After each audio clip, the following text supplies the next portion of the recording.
L'Afrique, berceau de l'humanité et terre d'élection de bien d'autres créatures qui partagent avec nous cette planète.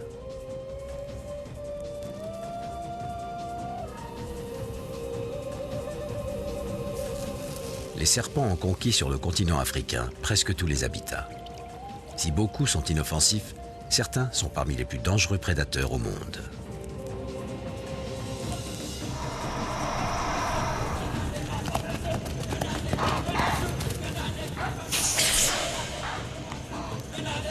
Leur élégance et leur pouvoir nous fascinent.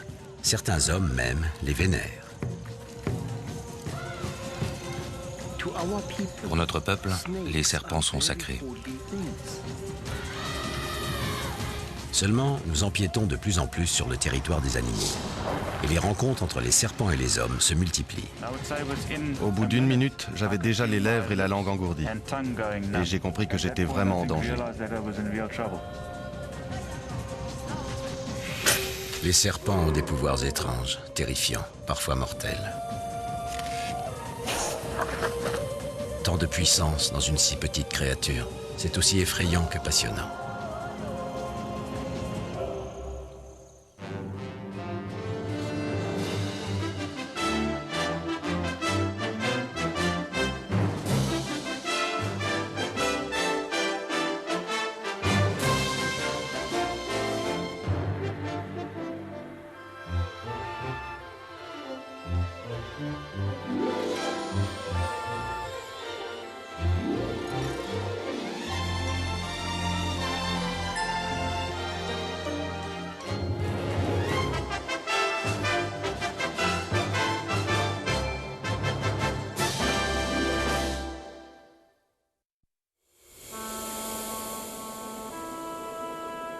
Une peau faite de minuscules pièces articulées, un corps sans membres qui se glisse partout, un œil toujours ouvert sur le monde, une langue radar. L'étrangeté du serpent nous inquiète. Pourtant, moins d'une espèce sur 4 est dangereuse. Mais alors dangereux veut souvent dire mortel. Sur les centaines d'espèces vivant en Afrique, une douzaine sont vraiment à redouter. Chacune est capable de tuer, chacune utilise ce pouvoir à sa manière pour survivre.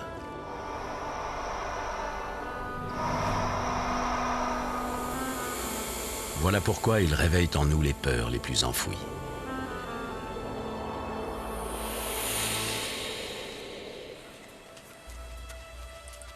Tous les serpents sont des prédateurs, tous sont carnivores. Mais en Afrique, il n'y en a qu'un qui puisse prétendre s'attaquer à de grandes proies.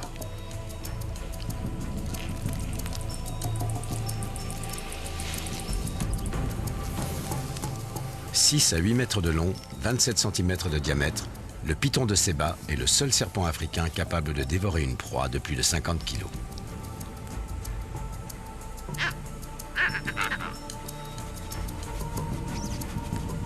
Les pythons sont les plus anciens serpents d'Afrique. Ils habitaient déjà ces forêts bien avant que les primates n'aient achevé leur évolution.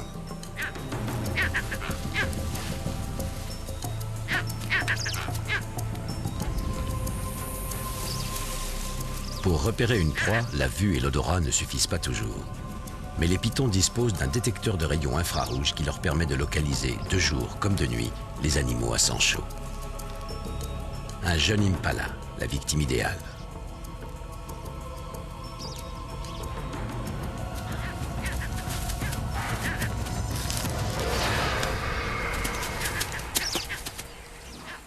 Deux ou trois boucles autour de la proie, une ferme étreinte, c'est tout. Le python tue par la seule force de ses muscles. Les serpents constricteurs ont une façon de tuer spectaculaire, mais ce sont les serpents venimeux qui, depuis toujours, impressionnent le plus.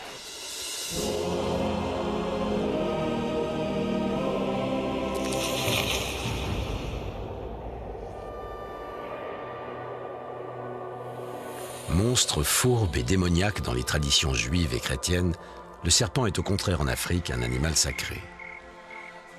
Pour certains, il représente l'esprit de l'eau et de la pluie. Il symbolise le renouveau des terres et l'apparition de la vie.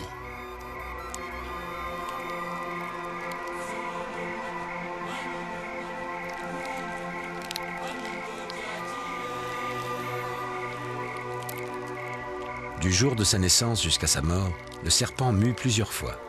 Cette faculté de changer de peau évoque le renouvellement des forces vitales ou encore l'immortalité.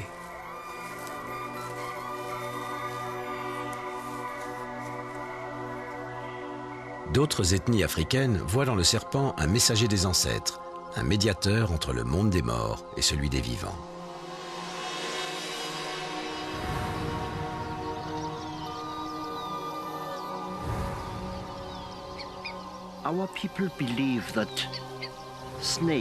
Notre peuple croit que les serpents ont été créés bien avant les hommes.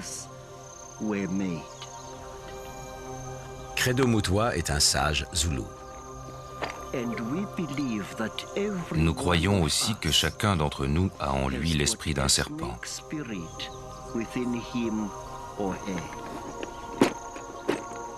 Comme un oracle, il lit dans ses fragments d'os des messages des ancêtres.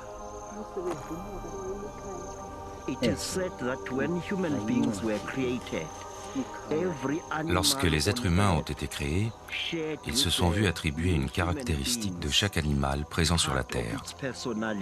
Le lion, l'éléphant, le serpent, la grenouille. C'est le serpent qui nous a donné la faculté de penser.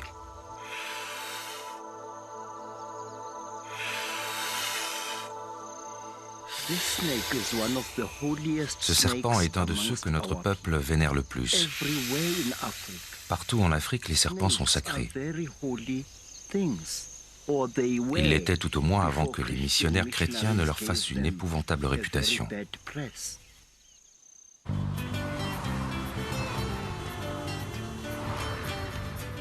Aujourd'hui, l'Afrique a changé. Les villes empiètent de plus en plus sur les savanes et certaines espèces de serpents s'y adaptent très bien. Mais ils deviennent du même coup indésirables.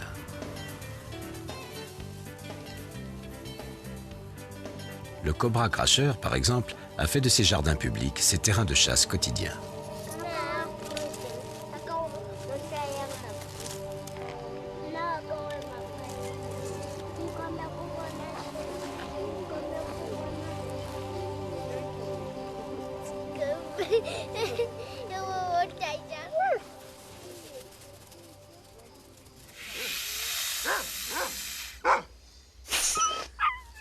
Ce cobra projette son venin à plus de 2 mètres. Ce n'est dangereux que si le poison atteint les yeux, mais c'est surtout un moyen de défense assez impressionnant pour faire fuir n'importe qui. Excepté les passionnés de serpents comme le docteur Roger Blaylock.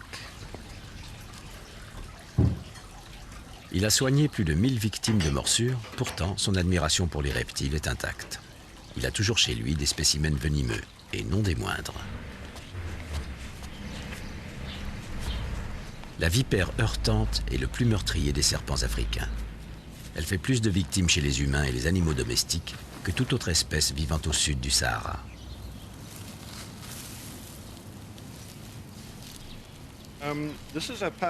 La vipère heurtante fait partie des serpents dont les crochets à venin sont placés très en avant de la mâchoire. Je vais vous montrer. Au repos, les crochets sont repliés vers le palais. Quand la vipère attaque, il se déploie vers l'avant pour injecter le venin, comme le ferait une seringue. Quelques gouttes suffisent pour tuer.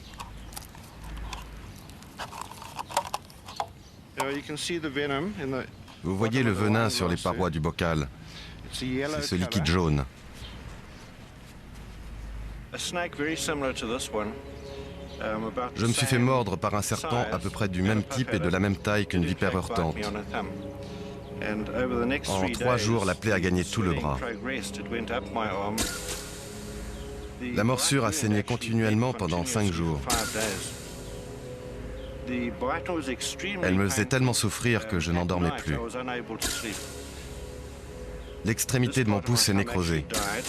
Et 2 mois après, on a prélevé un peu de chair et de peau de mon gros orteil gauche pour en faire une greffe. Franchement, je ne conseille à personne de se faire mordre par ces vipères. C'est très douloureux. Et puis je connais peu de gens capables de se gratter le nez avec le gros orteil.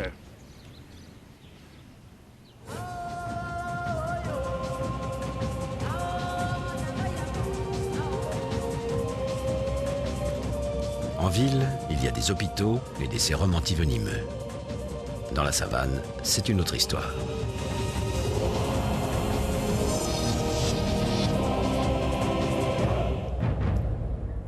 Bien naïf, celui qui croit trouver dans les arbres un refuge contre les serpents. Certains, comme ce boomslang, ne vivent que dans les arbres. Sa longueur, 2 mètres au moins. Sa couleur, le parfait camouflage pour chasser à l'affût dans le feuillage.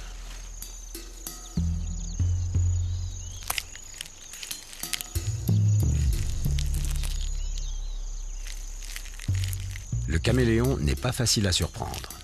Ses yeux voient de tous côtés et ils se font à sa guise dans le décor. C'est pourtant lui la proie préférée du boomslang.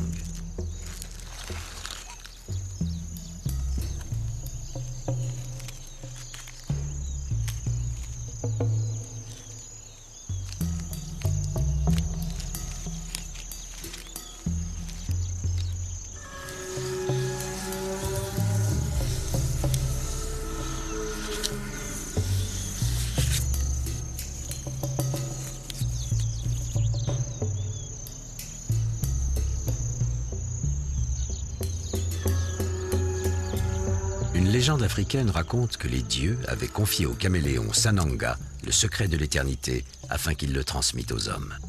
Mais jamais pressé, le caméléon n'a pas rempli sa mission à temps et à cause de lui, la mort a fait son entrée dans notre monde.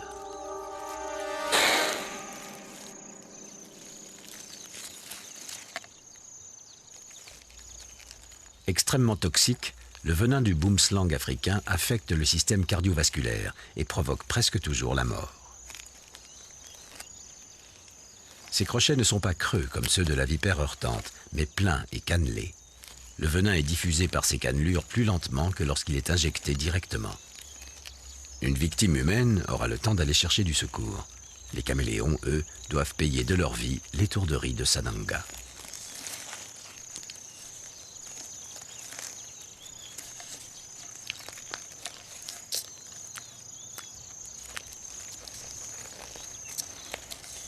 Le boomslang est un chasseur efficace, mais il existe en Afrique une autre espèce largement représentée dont les attaques sont encore plus fulgurantes.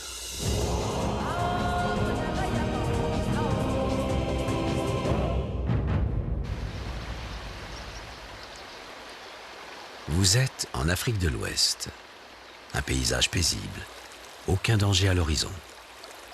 Mais si l'envie vous prenait de vous asseoir au bord de l'eau, invisible dans ce tapis de feuilles, la vipère du Gabon.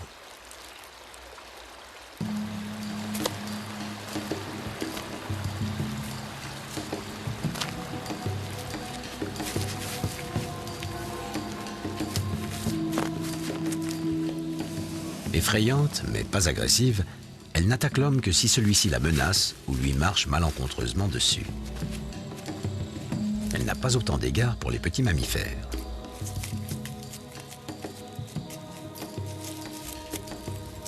Elle restera immobile des heures durant, jusqu'à ce qu'une odeur ou une vibration lui révèle la présence d'une proie.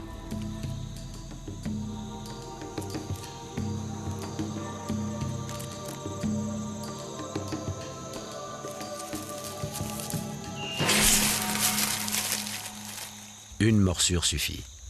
Le venin injecté en quantité agira très vite. Le rat, s'il a encore la force de se relever, n'ira pas bien loin.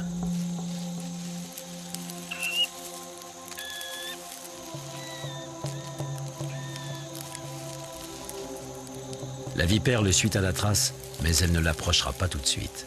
Peut-être pour éviter d'être mordue ou griffée. Elle attendra que sa victime soit tout à fait morte.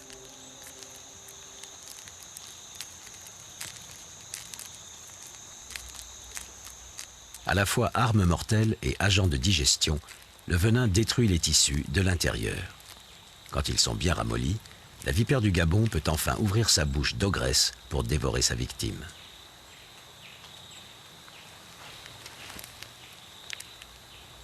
Les crochets, extraordinairement longs, 5 cm, se déploient comme des couteaux à cran d'arrêt pour pousser le rat vers le fond du gosier.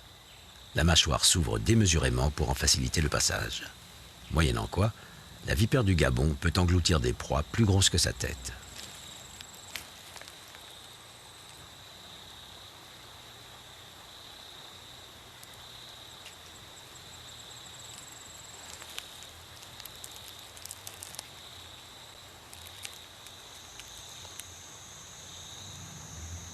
une efficacité à faire froid dans le dos. Mais ces aspects mécaniques n'expliquent pas à eux seuls le succès des vipères. Leur faculté d'adaptation est un autre de leurs secrets. Certaines ont appris à vivre dans les milieux les plus inhospitaliers, comme le désert de Namib sur la côte sud-ouest de l'Afrique.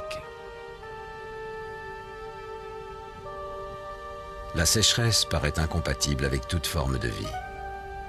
Heureusement, au petit matin, les vents de l'Atlantique Sud apportent un peu d'humidité. Quelques gouttes d'eau aussi précieuses ici que des diamants.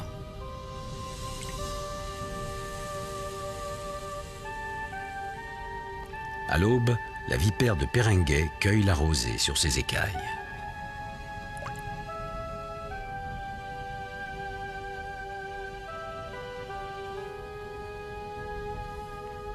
Vivre dans ce milieu est une succession de défis, comme celui de se déplacer sur le sable brûlant. Il atteint une température de 50 degrés. Elle ne pose que quelques boucles de son corps, juste de quoi avancer.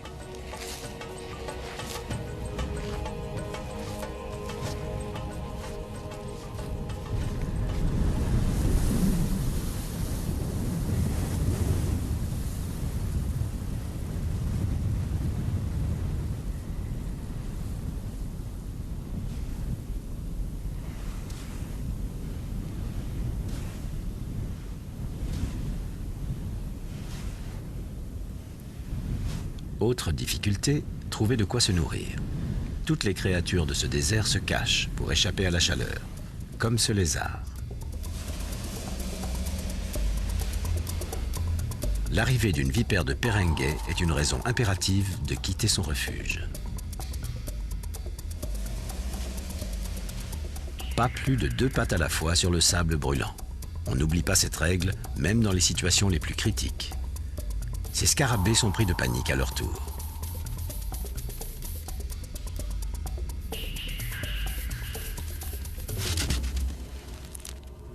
La vipère opte finalement pour sa tactique de chasse préférée, l'embuscade.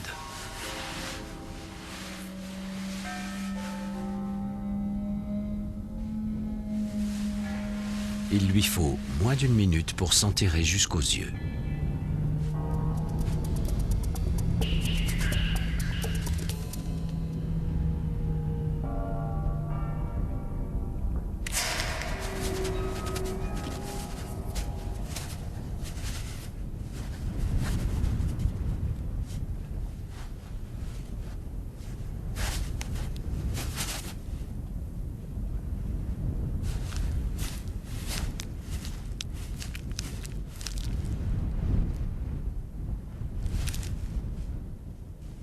Ne quittant jamais son désert, la vipère de Peringuet fait peu de victimes parmi les hommes. Une de ses cousines, par contre, sème la terreur dans les villages d'Afrique australe. Partout où on fait la cuisine en plein air, la nourriture attire les petits rongeurs, que leurs prédateurs suivent souvent de très près. Cette petite vipère venimeuse, l'échide carénée, est singulièrement agressive.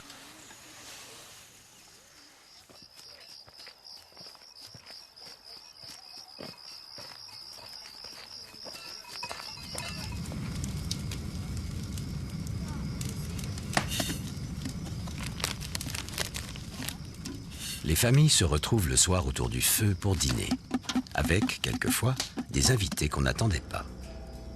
L'échide carénée n'est intéressée que par les rats qui traînent dans les parages, mais si on veut la chasser, elle se défend.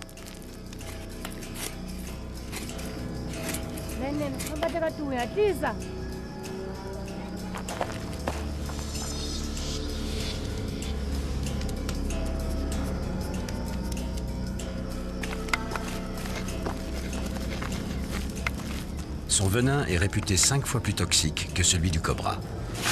Une seule morsure peut tuer un homme adulte.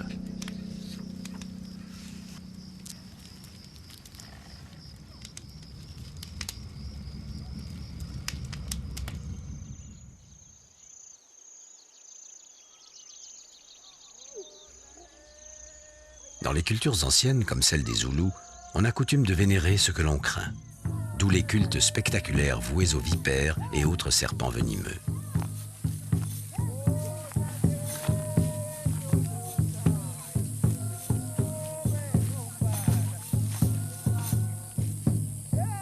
Kekeke est un sangoma, un guérisseur.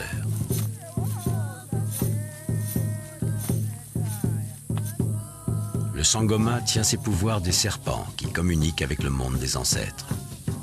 De temps en temps, Kekeke réactive ses propres pouvoirs en mettant la tête d'un serpent venimeux dans sa bouche.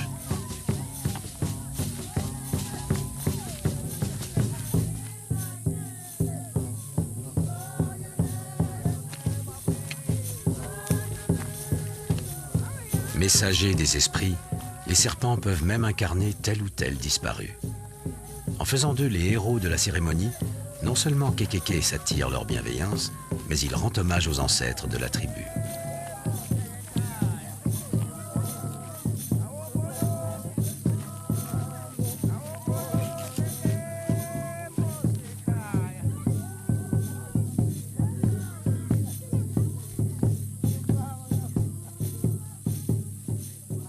Le clou du rituel est cet impensable baiser. Peut-être la conclusion d'un pacte secret.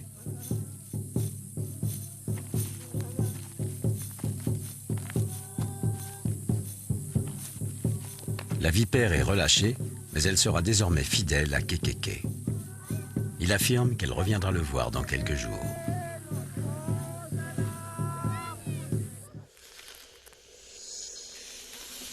Non loin de la vénération religieuse, il y a la passion pour l'animal lui-même. Les amoureux des serpents sont bien plus nombreux qu'on ne l'imagine. Certains consacrent même à ces reptiles leur vie entière. Don Broadley a passé des années à réunir une extraordinaire collection de serpents venimeux pour le Muséum d'histoire naturelle du Zimbabwe.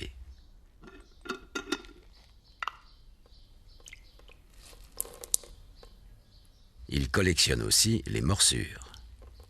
Un boomslang a failli mettre fin à sa carrière. Pourtant, ce n'est pas le serpent qui l'a le plus profondément marqué. La plus douloureuse de toutes a été la morsure d'une vipère heurtante en janvier 1960. Quelqu'un avait apporté cette vipère à la réception du département des reptiles pour que je puisse l'examiner.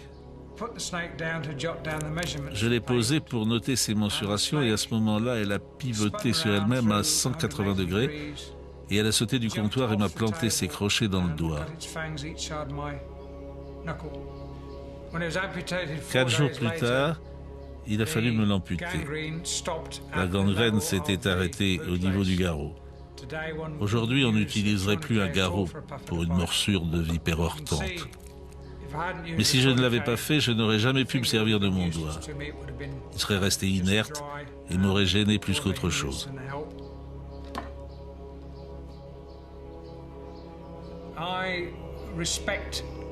Je respecte tous les serpents venimeux. Je n'en ai pas spécialement peur, mais il faut leur accorder le respect qu'ils méritent.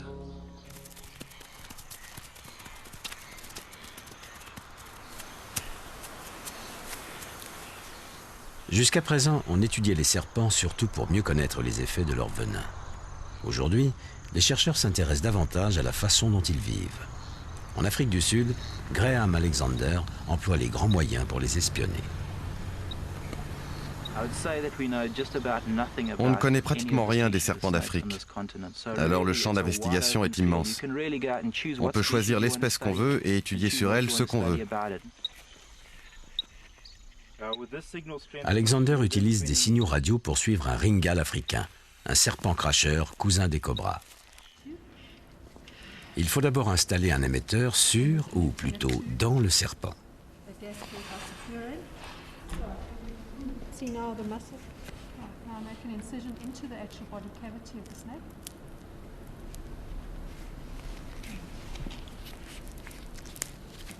Le radioémetteur, minuscule, ne devrait pas le gêner. Il permettra de le suivre dans tous ses déplacements et même de connaître la température de son corps.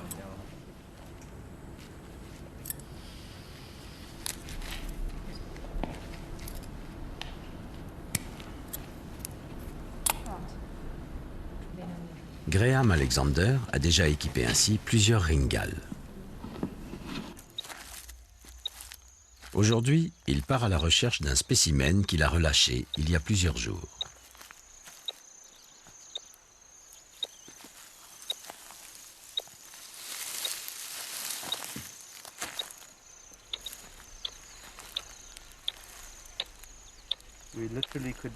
Je crois que je suis juste au-dessus de lui. Ces bestioles sont tellement difficiles à voir qu'il m'arrive de leur marcher dessus. La plupart des gens pensent que les serpents sont faciles à trouver en Afrique. On s'imagine qu'ils sont très nombreux sur ce continent sauvage. En fait, c'est exactement le contraire. Comparativement à la quantité de serpents qu'il y a aux États-Unis, on peut dire qu'ici ils sont rares, en tout cas dans le sud de l'Afrique. Il est là, juste devant nous sur ces rochers. Je vais faire le tour très lentement. Je voudrais juste voir comment est la cicatrice, là où j'ai incisé pour lui implanter l'émetteur. Je vais simplement l'attraper par la queue, très doucement.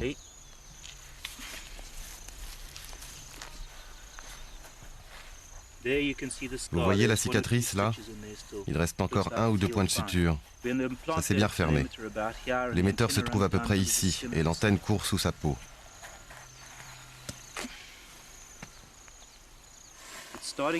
Il commence à souffler pour me signaler qu'il sait que je suis là et que j'ai intérêt à ne pas trop m'approcher. Mais si je ne l'agresse pas, il ne me fera rien. Heureusement, car son venin est assez toxique. Mais les serpents cracheurs préviennent toujours avant d'attaquer.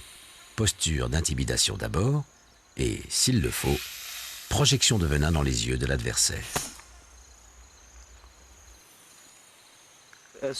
Si un serpent cracheur vous atteint aux yeux, vous n'en mourrez pas. Si vous rincez bien vos yeux avec de l'eau, les symptômes disparaissent normalement en 1 heure ou 2. On est loin des histoires que racontaient les explorateurs d'autrefois.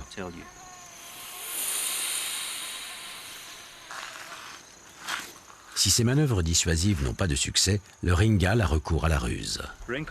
Les ringals simulent la mort. Ils s'enroulent et restent comme ça, gueule ouverte. Celui-ci s'est mis dans cette position uniquement parce que je me suis approché et que je l'ai touché. Comme il n'avait pas envie de se battre, il a décidé de faire le mort. Je vais le laisser maintenant, et dès que j'aurai disparu, il se sentira en sécurité. Et il va se redresser et s'enfuir. Le ringal préfère simuler la mort qu'affronter l'adversaire. Tout le contraire de ses cousins combatifs et encore plus dangereux.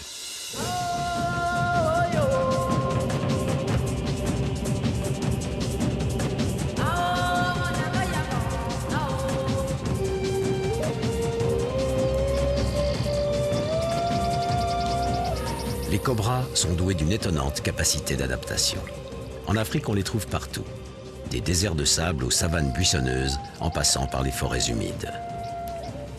Voici le Naja mosambica, le cobra cracheur. Il porte en lui, comme tous ses cousins, cette redoutable arme chimique. Un poison violent qui provoque la dégénérescence des fibres musculaires et s'attaque aussi au système nerveux. Fort de cette arme, il n'hésite pas à tenir tête à des géants.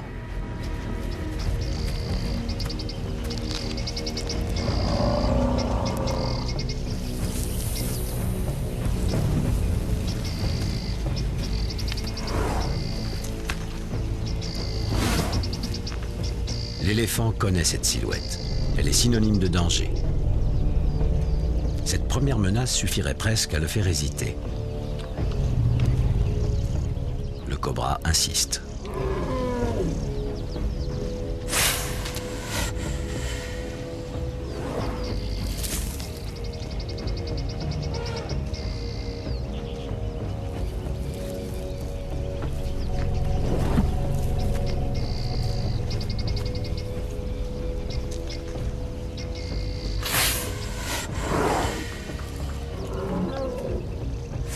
Le venin ne peut attaquer le cuir des éléphants, mais cette agression est assez dissuasive pour qu'ils préfèrent s'écarter de leur chemin. Certain maintenant de pouvoir traverser sans risque, le cobra rentre chez lui.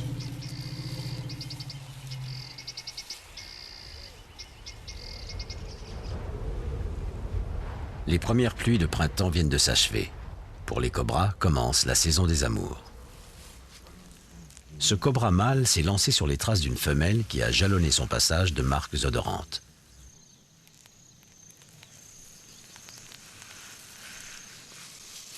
Les phéromones, substance chimique émise par la peau de la femelle, indique que celle-ci est réceptive.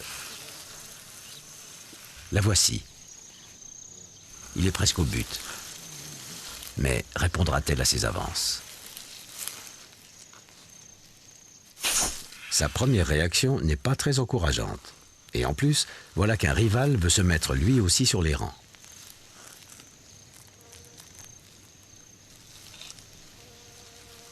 Avant d'entamer les rituels de séduction, il va falloir évincer cet autre prétendant.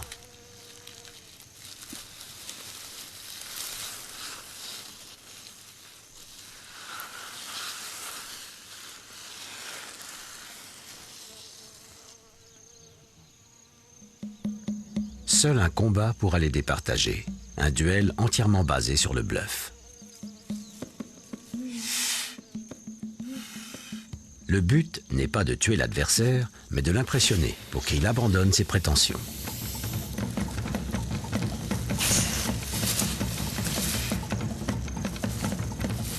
Inutile de recourir à la morsure, les cobras sont immunisés contre leur propre venin. Et le venin est trop précieux pour être gaspillé. L'important est d'être plus combatif que l'adversaire. Le premier mâle remporte la victoire et gagne le droit de s'accoupler avec la femelle.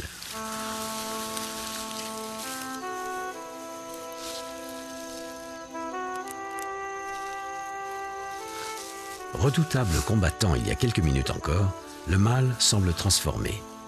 Les cobras sont capables en amour d'une douceur égale à leur pugnacité.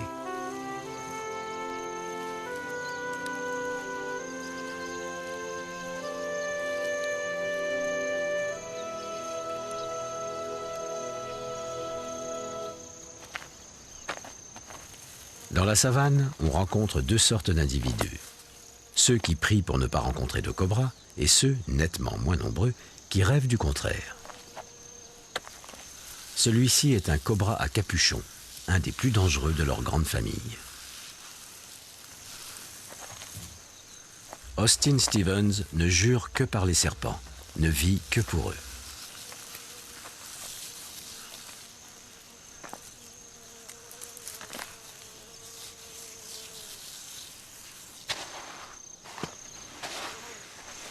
Dépourvus d'oreilles internes, les serpents sont sourds aux bruits extérieurs. En revanche, ils perçoivent la plus petite vibration dans le sol.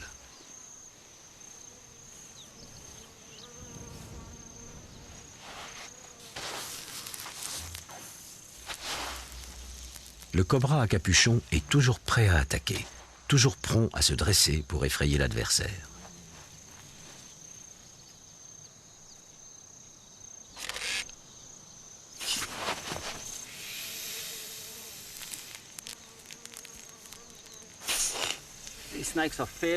Ces serpents ont assez mauvais caractère. Ils ne feront pas un détour pour venir vous attaquer, mais si vous les mettez au pied du mur, ils se défendent. Il faut que je l'approche le plus possible pour pouvoir le photographier par en dessous. Ils ont des couleurs différentes selon les régions. Le moucheté jaune et brun de celui-ci est superbe. Vous voyez, il suit ma main, comme pour la mordre. C'est nerveux, il essaie de se défendre.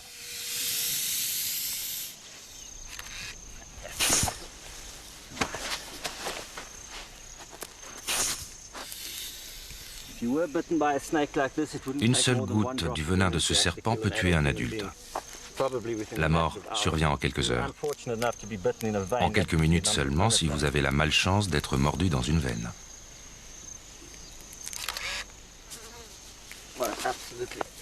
C'est un spécimen absolument magnifique. Je vais faire quelques beaux portraits de lui. Voilà, je le laisse partir.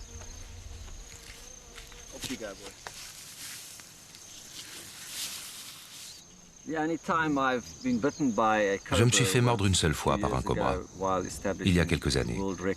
J'essayais de battre un record dans un concours en Afrique du Sud. L'épreuve consistait à rester enfermé le plus longtemps possible dans une cage de verre avec des cobras. Stevens a tenu 107 jours dans cette cage en compagnie de 36 serpents venimeux, sous les yeux d'un public fasciné autant que dégoûté. Les 6 premières semaines ont été un cauchemar. Au début, les serpents cherchaient leur place, ils étaient très agités. Moi, je n'avais pas le choix. J'allais là où ils n'étaient pas. Ils ont fini par envahir mon lit. J'étais obligé de dormir dans le fauteuil. Je ne pouvais pas faire un pas sans me trouver face à un serpent menaçant. Ils étaient aussi nerveux que moi. Le plus grave, c'était le manque de sommeil. D'abord, le lit étant l'endroit le plus chaud, les cobras égyptiens, ils étaient 18, y passaient presque tout leur temps. Je ne pouvais pas m'allonger plus de quelques minutes d'affilée. Il m'arrivait de fermer les yeux, de dormir quelques secondes, parfois 1 ou 2 minutes, et aussitôt il fallait que je me réveille pour savoir où se trouvaient tous les serpents. Quand je débarrassais le lit et que je m'allongeais, peu de temps après, tous les serpents remontaient sur le lit. Il a fallu que j'apprenne à rester parfaitement immobile. Une des rares fois où j'ai cédé au sommeil, je me suis réveillé peu après avec une demi-douzaine de cobras dans les jambes de mon pantalon. C'était terrifiant. Je n'osais pas bouger les jambes.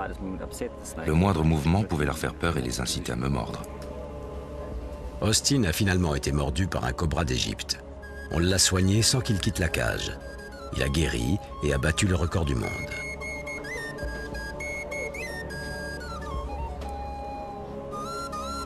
Il estime que les serpents ne sont pas agressifs quand on les respecte. Curieusement, c'est avec les mambas, les serpents les plus redoutés en Afrique, que ça a été le plus facile. Je n'en ai jamais eu peur. J'ai toujours fait attention, bien sûr, de ne pas faire de gestes brusques autour d'eux. Ils s'enroulaient autour de mon cou, leur corps était doux et frais, c'était très agréable.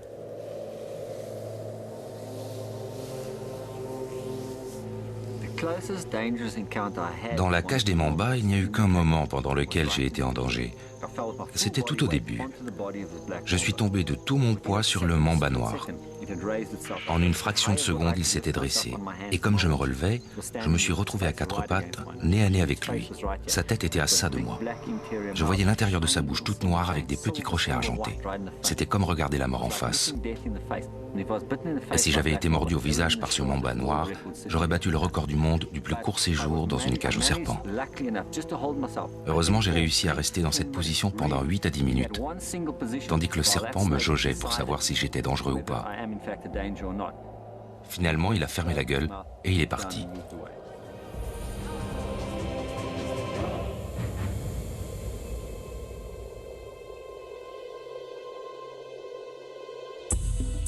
Terriblement venimeux, les mambas sont d'autant plus dangereux qu'ils s'arrangent, c'est de bonne guerre, pour passer inaperçus.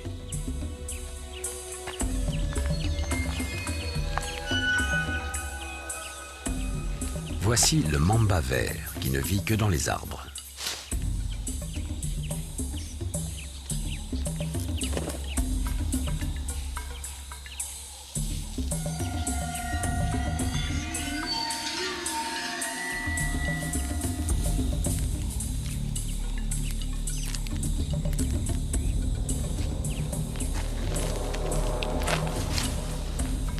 Le mamba vert a un venin assez toxique pour tuer un homme, mais il le fait rarement. Dangereux, mais pas téméraire. Il choisit généralement la fuite.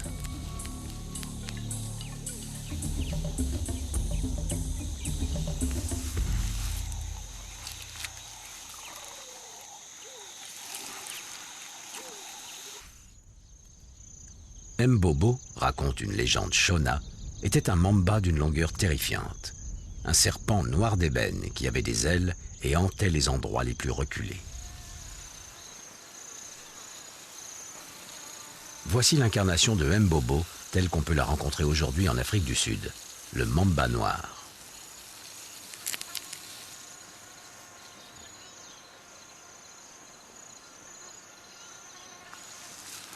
Le mamba noir a une livrée plutôt gris-beige. Mais pour la longueur, il est conforme au serpent de la légende, 4,20 m à 4,50 m. On le reconnaît à sa tête curieusement carrée. Le mamba noir est un serpent tout-terrain, aussi à l'aise sur le sol ou sur les rochers que dans les arbres, ce qui accroît nettement la gamme des proies possibles.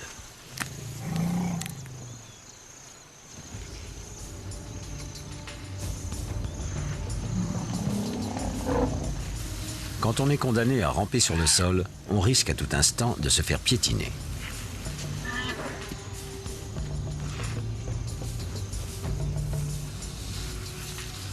Dès qu'il se trouve trop près de pattes ou de sabots dangereux, le mamba sort le grand jeu.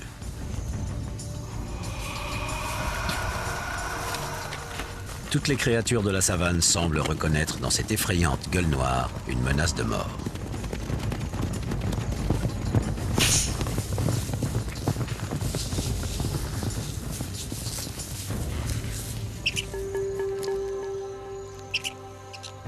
Il n'aura pas pris tous ces risques pour rien.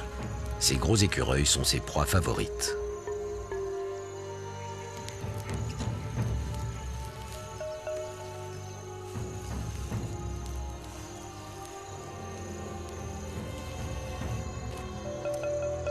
Cette femelle est d'autant plus affolée qu'elle a, caché tout près, une portée de petits. Dressé au maximum, le mamba localise sa proie. Mais pour affiner sa recherche, il se fie à son odorat et à cette autre fantastique capacité sensorielle propre aux reptiles qui leur permet de percevoir et d'analyser des substances chimiques.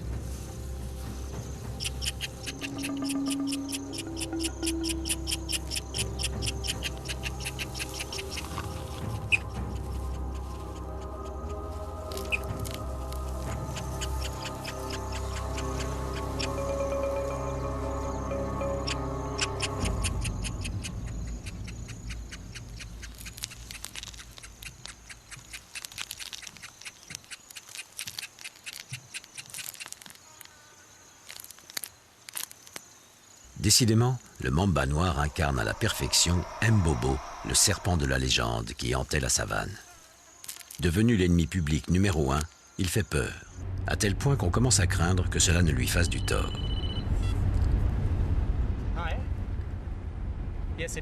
Donald Stridon mène une importante campagne pour éviter qu'on ne décime les mambas.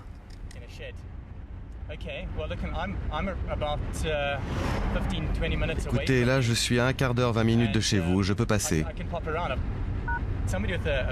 La personne qui vient de m'appeler a un mamba noir qui rôde chez elle depuis un certain temps. C'est très dangereux de capturer un serpent dans ces conditions. Il va falloir que j'essaie de le coincer et de le faire sortir de sa cachette.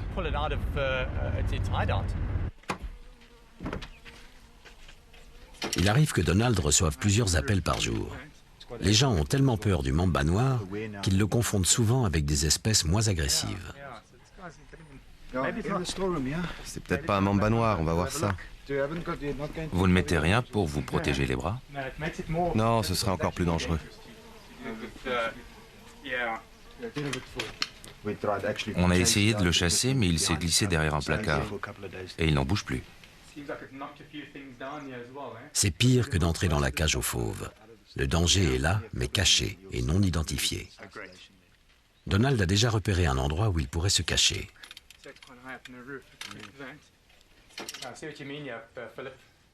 Il porte des lunettes pour le cas où il s'agirait d'un cobra cracheur. Il est là. Je vois une partie de son corps. Et voilà sa tête. Oui, c'est un mamba noir. Je vais essayer de l'attraper. Apparemment, il est plus court que ma perche, donc il ne risque pas de s'enrouler autour pour venir me mordre. Il n'arrête pas de bouger, il a l'air terrorisé. Il sait où il veut aller.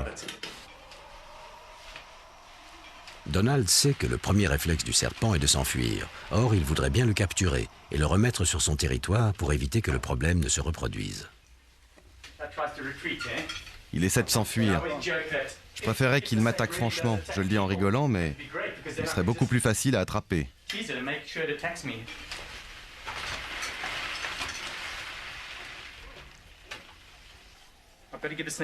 faut que je lui donne l'illusion qu'il peut s'échapper pour pouvoir tourner ma perche. Là, il est fou furieux. S'il mordait maintenant, il injecterait un maximum de venin.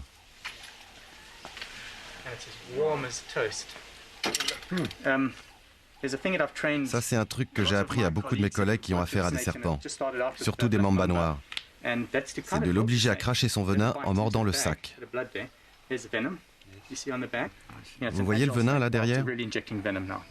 C'est un rapide, lui. Il vient d'en cracher une bonne dose. Bon, je vais le mettre dans le sac. On pourrait croire que c'est impossible de fourrer dans un sac un serpent aussi énervé. En fait, c'est très facile quand on sait s'y prendre.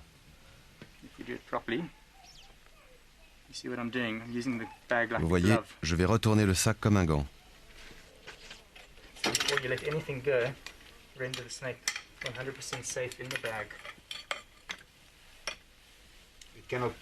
Il ne peut pas mordre au travers.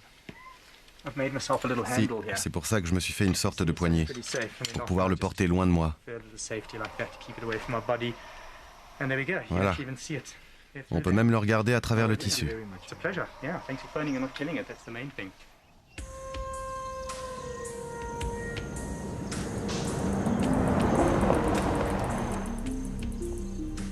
Ces confrontations avec les mambas ne finissent pas toujours aussi bien. L'Afrique du Sud possède plusieurs parcs nationaux, dont celui de Marakele, très prisé par les citadins qui veulent prendre l'air de la campagne.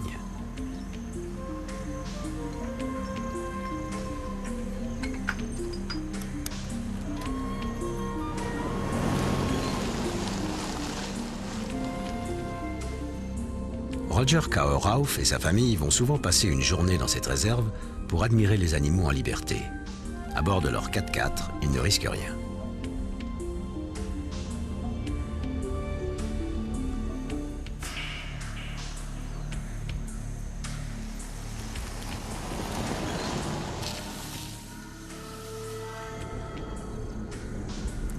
Ce dimanche-là, tout allait pour le mieux, jusqu'au moment où Roger a brusquement freiné pour éviter un serpent.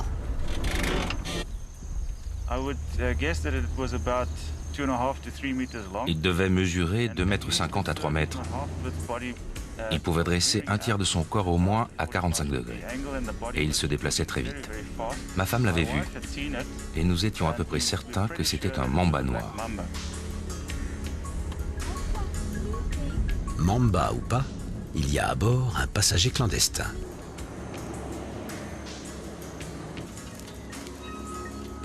Il s'est glissé dans le véhicule et va y rester même quand les Kaorauf s'arrêteront pour pique-niquer.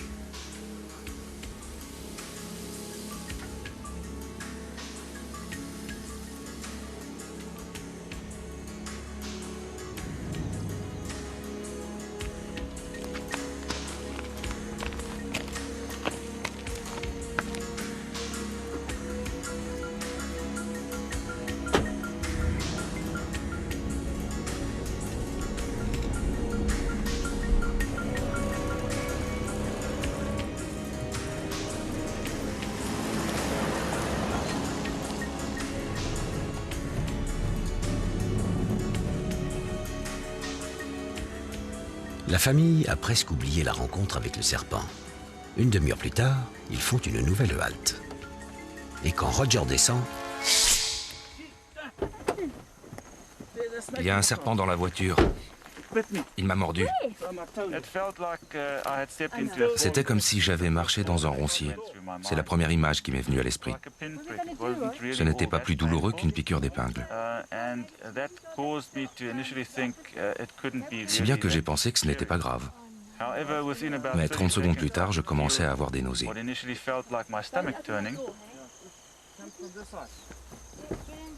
C'est déjà suffisamment inquiétant pour qu'il décide de se rendre au plus vite à l'hôpital.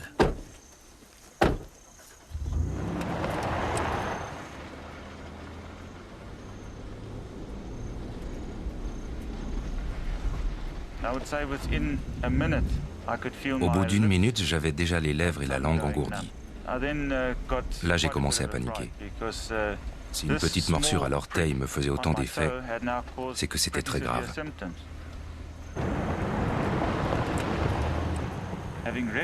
En plus, j'avais vu le serpent me mordre.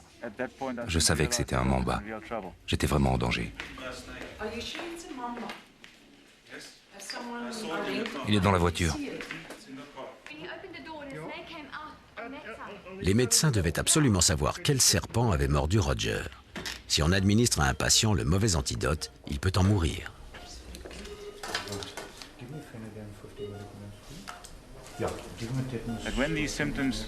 Les symptômes étaient de plus en plus inquiétants. Et moi, de plus en plus affolé. Pendant ce temps, on continue de fouiller la voiture.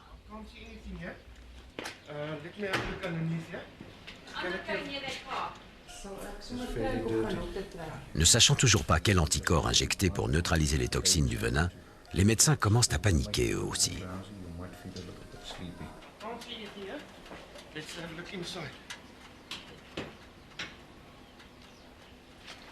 Je ne vois rien. Vous êtes sûr que c'était un mamba noir?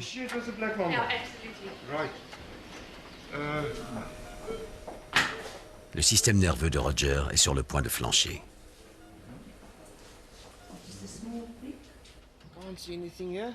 Et les fouilles n'ont toujours rien donné. Le serpent a vraiment disparu. Enfin, son état se stabilise. Apparemment, le serpent ne lui a pas injecté une dose mortelle.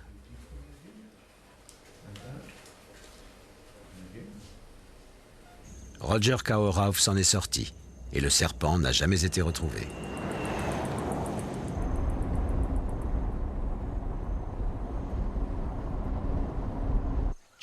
D'une façon générale, il vaut mieux considérer toutes les morsures de serpent comme dangereuses. Mais en réalité, la seule qui puisse provoquer la mort en une demi-heure est celle du mamba noir. C'est lui le plus venimeux, le plus dangereux de nos serpents. Et celui qui nous inspire une peur bien légitime. Mais la peur le dispute toujours à la fascination. Comment ne pas admirer des êtres apparus sur Terre bien avant nous, il y a 100 millions d'années, qui ont conquis à peu près tous les biotopes.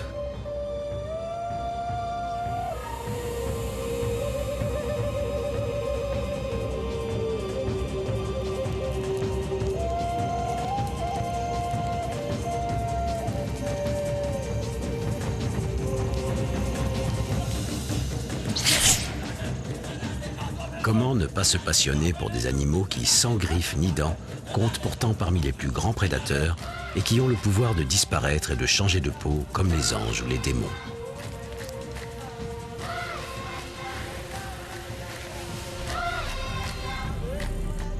Comment ne pas avoir envie de mieux les connaître et de se lancer sur leurs traces pour découvrir les secrets qu'ils nous cachent encore?